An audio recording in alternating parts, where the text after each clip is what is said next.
Welcome, everybody. We've got David Childers from KCM, Keeping Current Matters, one of my favorite companies. If you've been following me, you know that I'm using them daily practically, and I'm bombarding all of you with graphics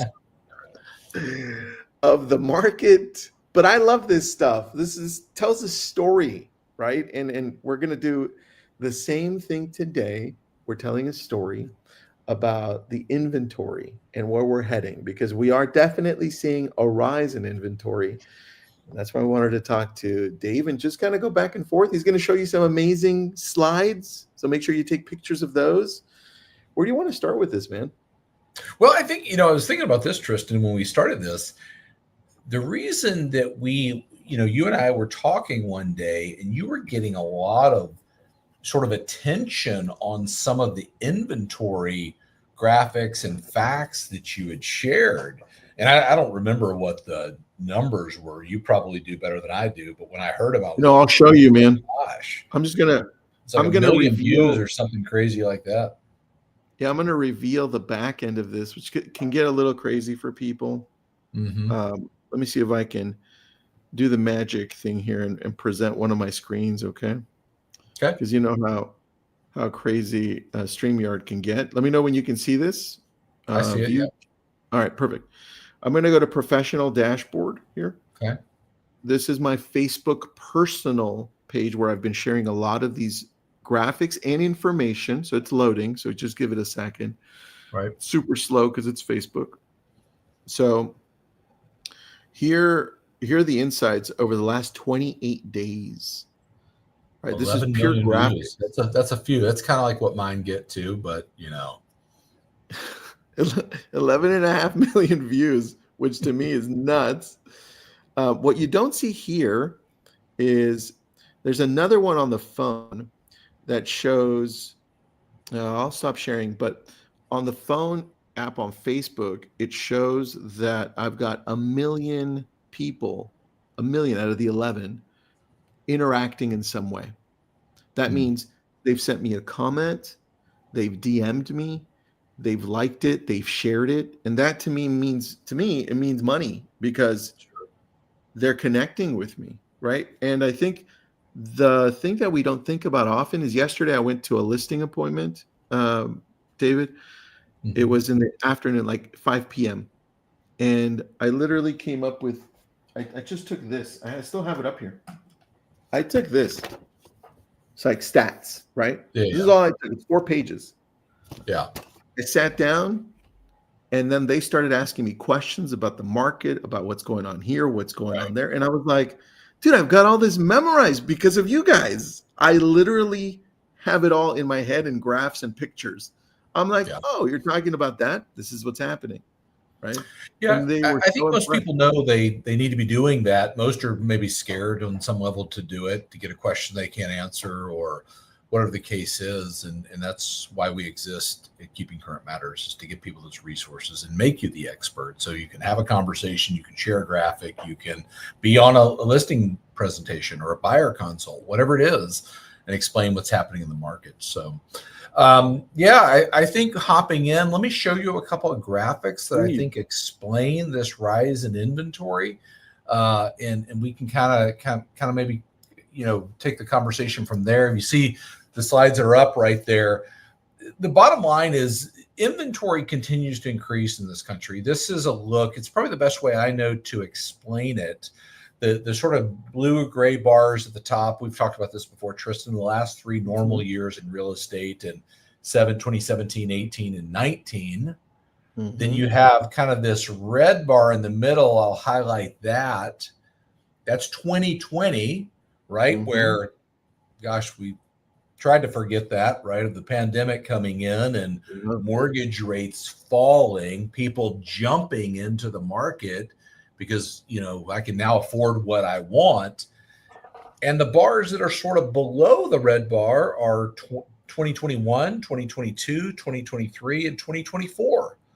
So we deplete inventory. That's, think about the left axis of this being the amount of inventory. So we sort of deplete inventory. I'm not saying anything that people don't know listening, but it's a way to show that to someone. And then I'll lay in where we are right now as of May, when maybe you saw a headline, inventory in this country just crossed the 1 million unit mark, which is the first time that had happened since 2019. So it's crazy, man. Kind of think about this. You have pandemic year, we deplete inventory. It's coming back. A lot of reasons for that. The primary drivers, affordability and prices and mortgage rates, making it a challenge for people to hop into the market.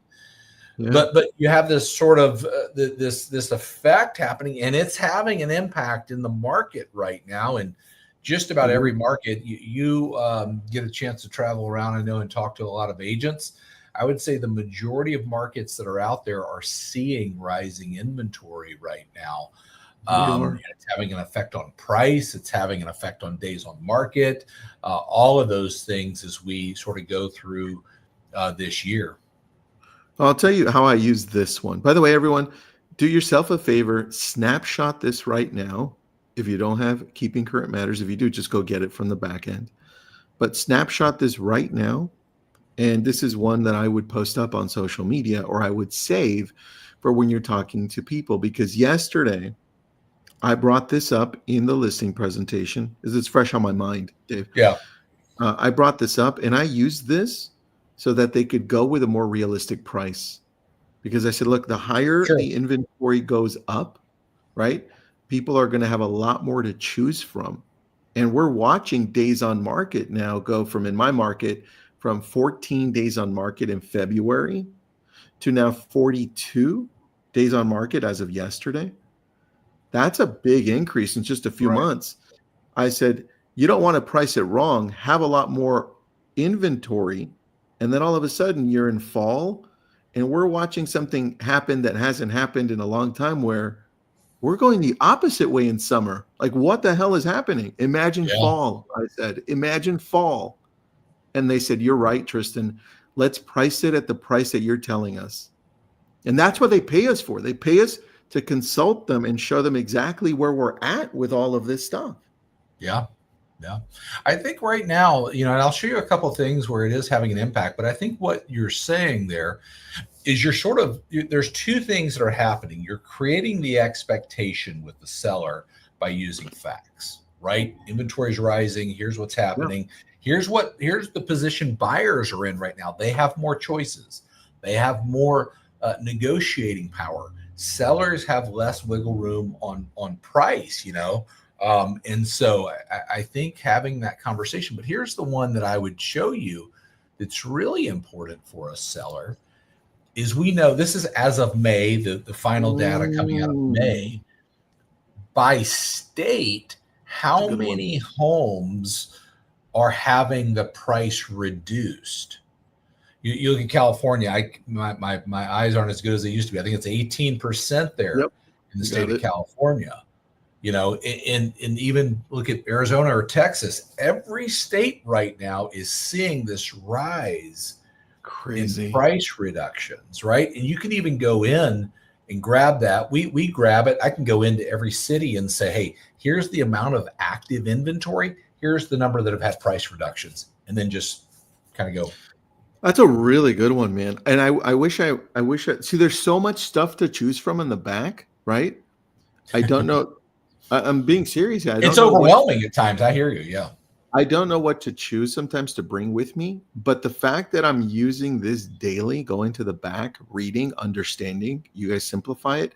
I have that in the back of my mind because I brought up the fact that price reductions are happening more. And I said, look, it's normal. Usually you have a lot more inventory. There's obviously more price reductions, right? But let's also take a look at where we're heading in comparison to a few years ago. And to answer Maria's question, Maria, the graph is in KCM.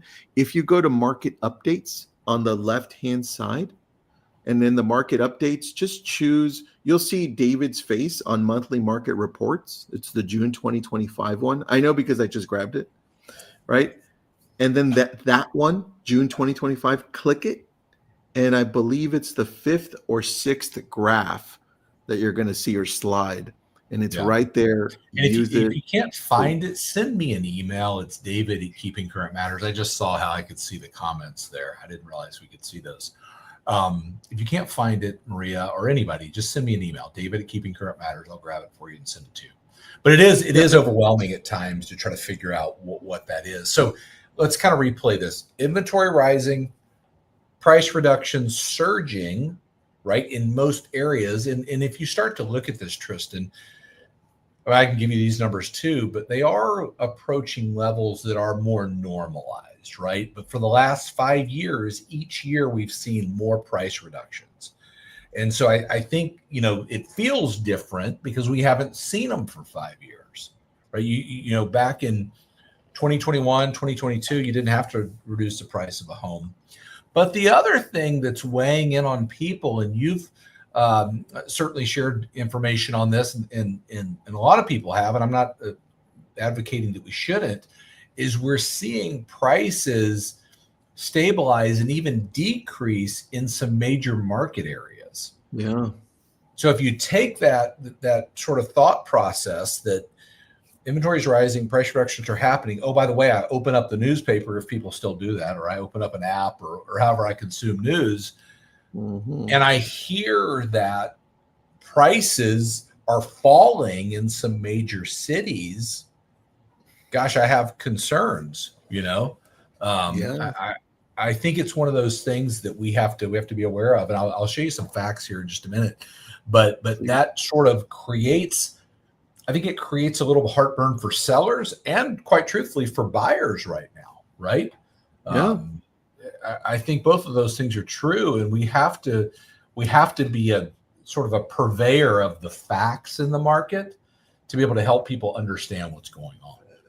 That is a really good point, man. The purveyor of information. And if you're ever stuck and you're like, well, what does this actually mean? One of the things that I do with certain graphs, just to give me a better understanding of what this could mean, where we're heading, things that I may not see. And this is how I want all of you to start thinking. You grab this graphic, this one specifically, and you put it into ChatGPT, which is O3, which is one of the better ones. And then you say, can you please explain this to me? Well, don't use please, but can you explain this to me? And explain the ramifications of this through 2025 in the nation, and then pick your state, right? In Texas, in Virginia, in California, and use the internet to get current data so that I fully understand this, and use sixth grade language. And I'm like, boom, there it is. Now I understand this a lot better. Now I can explain it to others better, faster. But I think in sitting down, it sounds like what happened last night, Tristan, in the listing appointment, is being able to give all of this information and then say, here's what I recommend.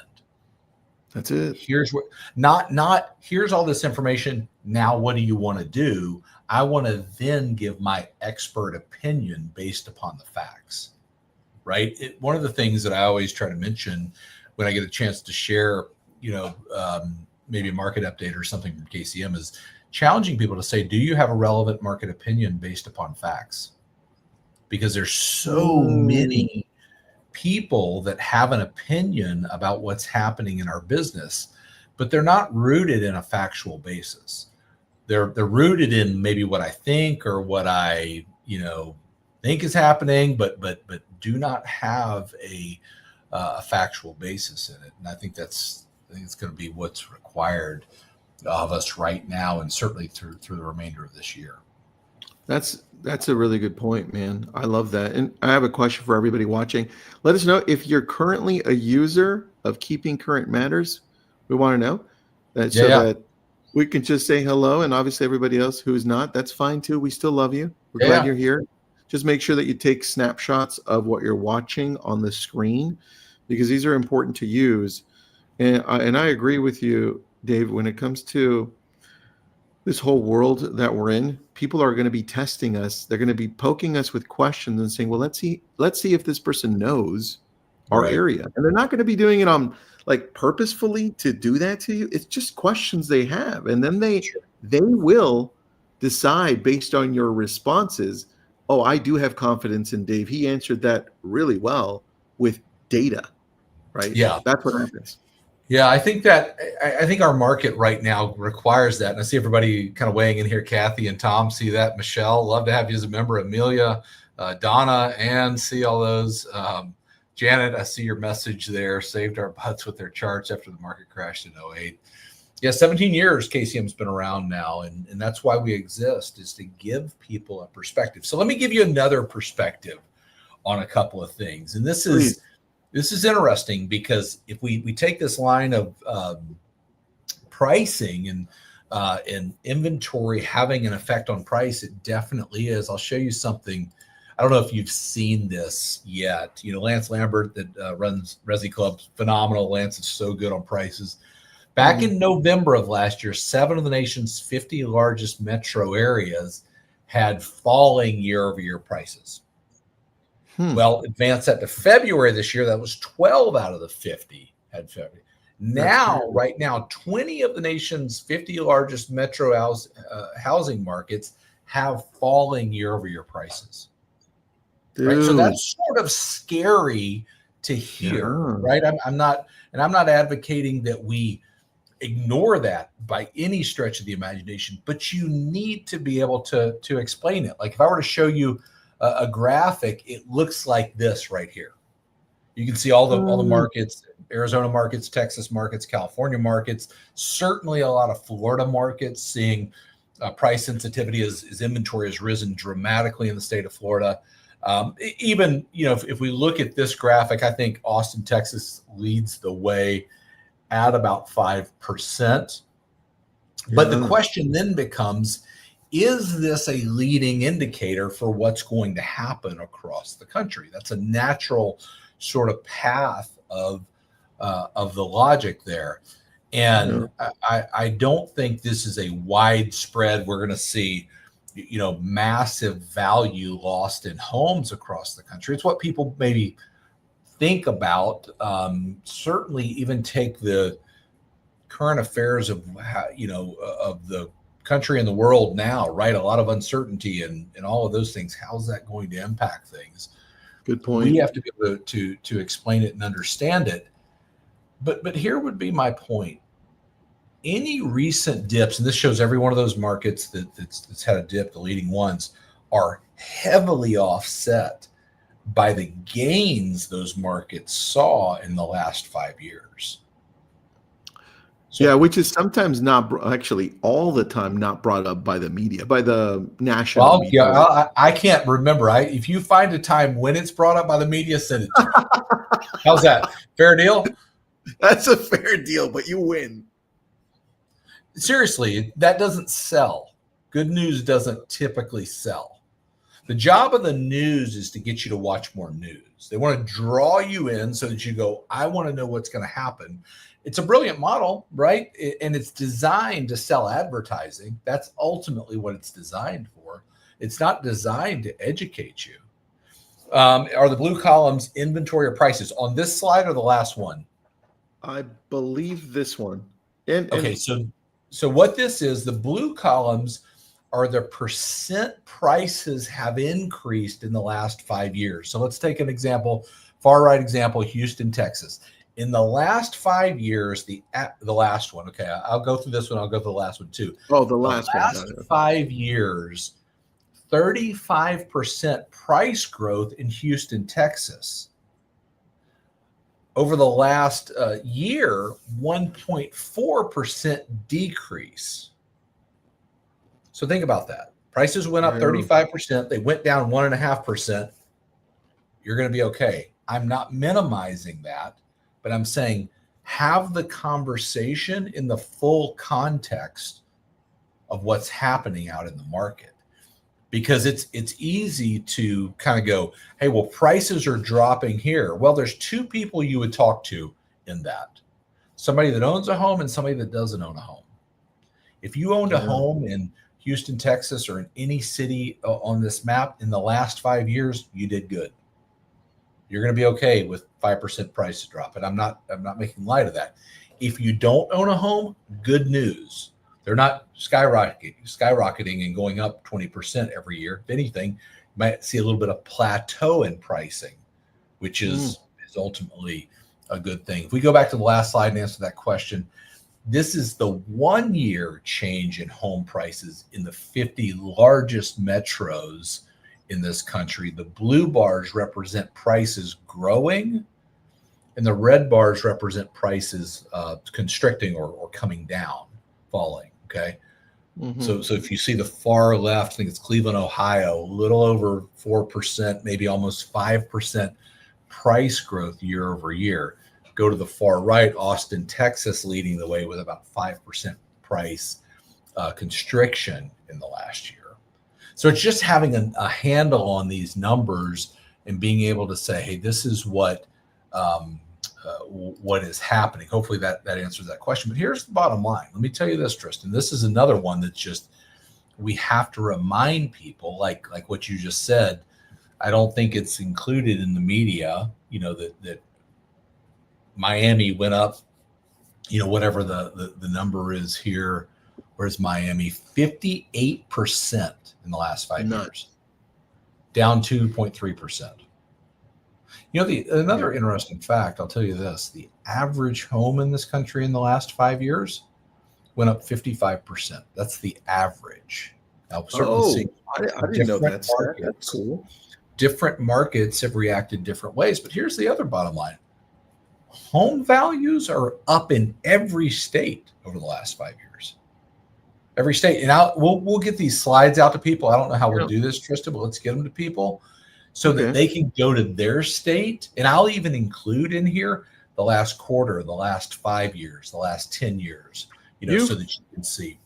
You've put up and I don't know where to find, obviously in the KCM, but not immediately, don't know where to find it. You put up one that shows the pricing. You know what? I posted, this one did really well on social. It was the one that showed equity over the last 25 years or so, the equity of the homes that they've built. And then right underneath that, I put the rental, how rents have gone up. Oh, yeah. I saw that. Yeah. I put both of those, and dude, I had like 1,000 shares in like 2 days. But that's a beautiful story, right? Obviously, people will be like, well, what about inflation? What about the economy? Right? What about population? Right? But if you just understand this longer term, you start understanding how great real estate investing is if you're looking at this long term, right? And that's the story we're trying to tell. Yeah. I think I see the question. Amelia said 55%. Amber said, what is FHFA? FHFA is the Federal Housing Finance Authority, the governing body over a lot of lending tools. You can go, I'll tell you something else, Amelia, Amber, to answer that question. Inside of every KCM graphic in the notes section is the source report for this information. Yes, true. The reason this is important is when you post something like this, a lot of people may not post something like this because they are, I don't mean this disrespectfully, they may be afraid to get a question they can't answer. Right? If I post something like this, where'd you get this information, Tristan? How do you know that prices went up, 47% in the state of Texas? How do you know? Do you know everything about it? You can say, hey, the reason I know it is I study the market and here's the source. Yeah. Now, I always tell people, no, they're never going to go there. They're not going to read it, but you'll feel better, right? And more confident because you're able to give somebody, here's the actual source of the information. That's a great point. I post so much data that every once in a while people will be like, what's the source? And I'm like, oh, it's in the graphic. It's just really small, right? And it feels good telling them, hey, you didn't read. I'm just telling you. Totally, right. And trust me, they're not going to read it. I'm not suggesting they are. Al, I see your question. Yes, you can grab this by major MSA. What MSA are you in, Al? Post that in there. but you can pull that. I can send you a link as well to be able to grab that. But yeah, I think this information is important. I think people want to know it. Dave, I'm going to share really quick my screen because I want to showcase the back end of KCM because I think it's important to. Can you see my screen, by the way? Yeah, I can. Yeah. Okay. Shareable content on the left. Here's what Dave's talking about. On the blog, I'm just going to go to the blog section, the one that came out today. If I click it, did the screen change so you could see the new section or no? I can see it. Yeah. Yep. All right.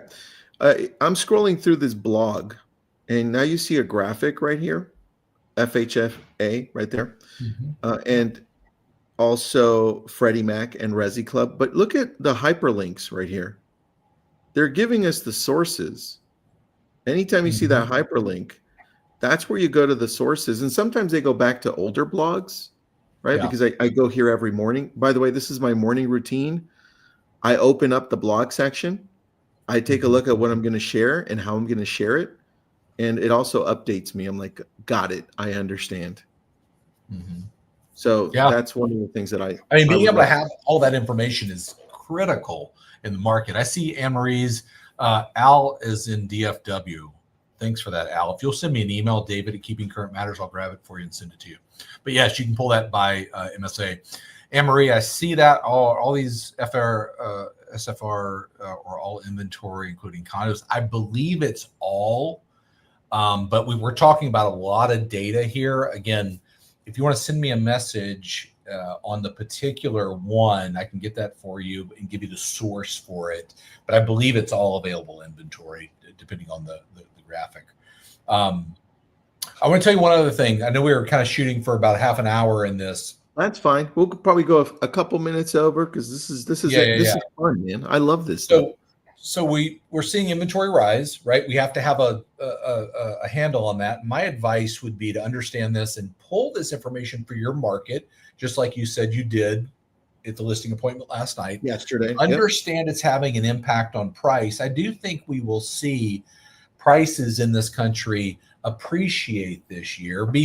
We'll call it anemic price growth, probably 1% to 2%. In the overall market, we will see some markets decrease in value this year. We'll see some. I was up in Chicago last week, and they are massively undersupplied in inventory, and price is still rising there. But I was on the phone, which Tristan, our good friend Curtis Finn over at RedX. Yeah. I was actually with him last week, but we were talking. Listen to this. From January to May of this year, expired listings are up 17.5%. 17.5%. So inventory rising, you don't get the price right, listing expires. We all know that path. The reason I'm saying this is Curtis's team, they're first of all the best in expired information. If you don't have somebody that you're getting expired data from,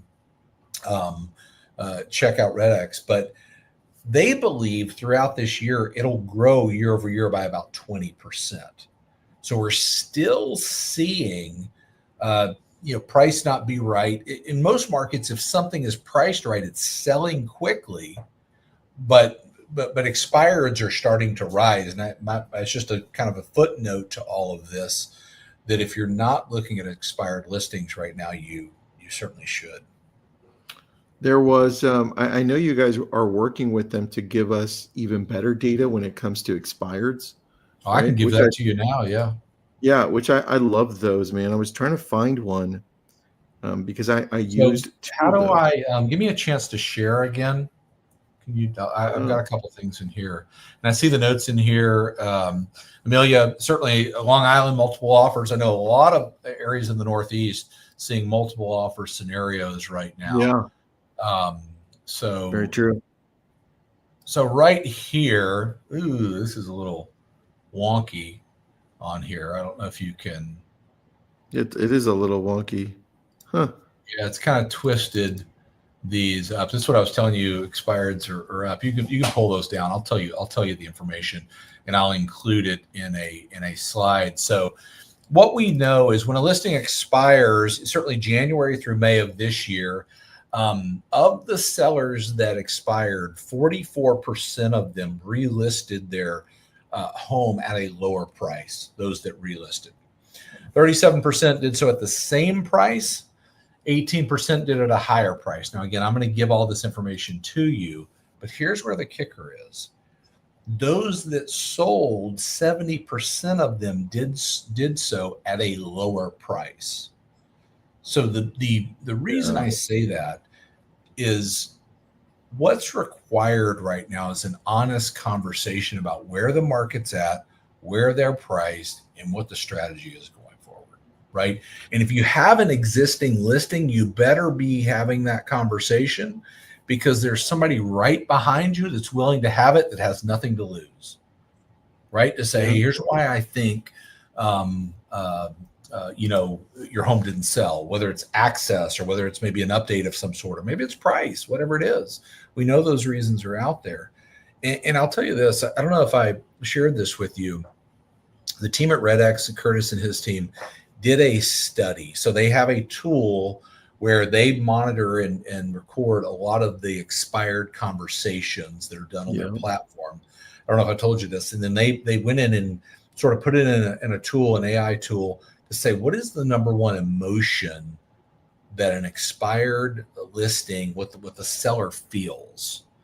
And this is it's so interesting to understand this, because I'll do this maybe if I'm talking to people about expireds and people are like, they're pissed off and they're frustrated and whatever they are. And I think that is the truth, right? On some level. But the number one emotion that people feel based on all that work that RedX did is embarrassment. Oh, dude, I didn't. So think about that. They're embarrassed. They told their family and friends, people at church, whatever the case is, we're going to sell our house, we're moving on, and now we're not, right? We didn't sell the home. So the reason I bring that up is if you can meet somebody where they're at and be a resource to help them accomplish the goal they set out to accomplish, you can make a massive impact in their life and in their world. And I think right now, I think in our business, in a time where most of us are looking for new ways to generate leads and new ways to start conversations, expired listings are the way to go. Matter of fact, I'll tell you, this was fascinating too. When an expired listing selects a new agent, they have a 57% better chance of selling the house. Think about that. That makes complete 57%. It makes complete sense. And I agree with you, Amelia. There, nobody wants to be wrong. It's embarrassing, right? You don't want to. You want to show up and say that. Good but point, here's the thing. I think it's more than that. I think it's about an honest conversation. It's an honest conversation on, hey, here's what we need. If you're serious about selling the house, here's what we need to do. We need to sell it. We need to get it done. You know what's interesting, man? I just thought of this, but I'm gonna say it out loud with you, and I may be completely wrong. I'm just assessing it as you're talking. But when we deal with luxury listings, so higher priced, whatever luxury is in your neck of the woods, guys, as you're listening in, I'm gonna just say for us, 10 million over, so much higher luxury. We've noticed that they relist 4 or 5 times, and they finally get the price right. Yeah. Now I'm thinking when you said embarrassing, I'm like, wait a second. Do these set of ultra high net worth individuals have a higher tolerance for risk and higher tolerance for who cares if it doesn't sell? I'm right, until they're like, you know what? Screw it. Fine. I see. Price. Okay, fine. Price. Interesting. Yeah. I had not thought of that. I don't know. I don't know the answer to that. Maybe so, but I think most people are attached to something maybe that they think this is what, we will get for the house. This is what it's worth. And they are more emotionally attached to that than they are logically attached to that.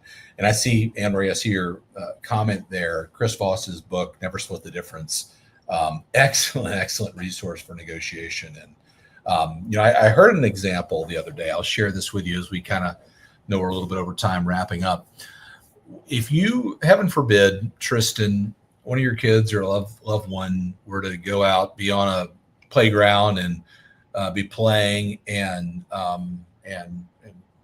break an arm or get hurt bad, you have to take them to the hospital. You sit down with a doctor, they X-ray the child, and they bring you the X-ray and they give it to you and your wife, and they're like, "Here's the X-ray. The arm's broken.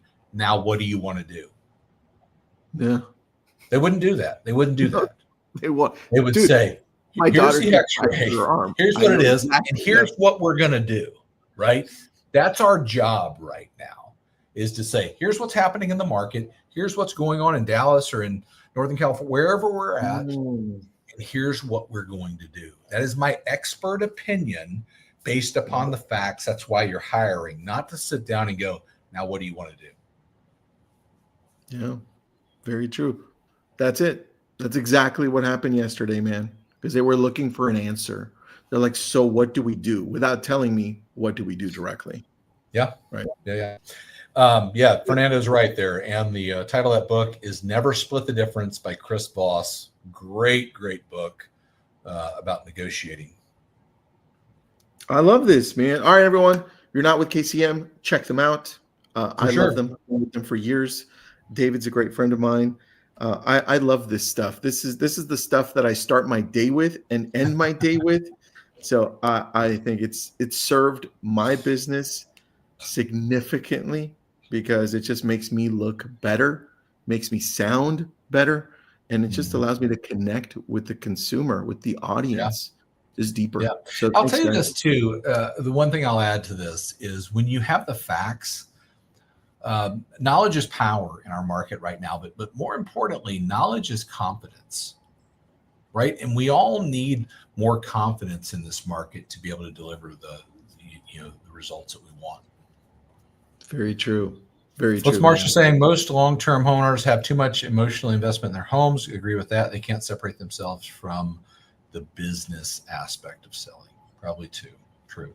Our job, Marsha, I believe this with all my heart, and it's the hardest thing probably to do in life, but if you master it, I think you'll be successful, is meet somebody where they're at and to understand you are emotionally invested. And most, all of us probably are on some level in something that we own for a number of different reasons. But we can make a difference and help people in this market because it is changing. Things are happening. We are the expert. Agreed. Thanks, man. Appreciate you. Everyone else, thank you so much for being here and going through this. Information is super valuable right now, but interpretation of it is way higher. So practice, jump into KCM, use it. Have an awesome day. Thanks, Dave. Sounds good. See ya. Bye. And let me end this one.